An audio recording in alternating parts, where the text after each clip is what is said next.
c'è De Crescenzo in appoggio, non passa Graziani, quindi Alesi prova il destro, la prima conclusione dell'appoggio per Granese, pensa anche alla conclusione, poi prova a mettere verso la porta De Crescenzo, cross interno, pallone che spiove in area, la traversa con la deviazione di Cordoni, ancora dalla bandierina, sempre De Crescenzo, pallone sul secondo palo per la volée di Alesi per un'eventuale ribattuta, mentre sistema la barriera Clarissa Muzio. Parte la Civita con il destro, pallone che supera la traversa, Monzi,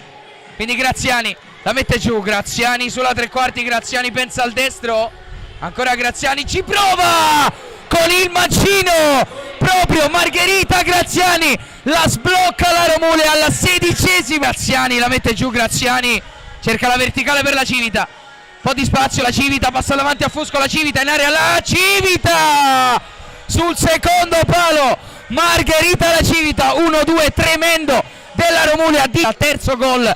in questa edizione della Gega per la numero 7 Amaranto Oro. Tanto prova adesso a reagire il Grifone con la conclusione, quindi riesce a scaricare, Salamone si rifugia in fallo laterale ma non c'è più tempo, al Benito Stirpe di Frosinone fischia 3 volte Marianna Sinibaldi e dunque la Romulea ad aggiudicarsi il primo titolo del Gega Tournament della categoria femminile.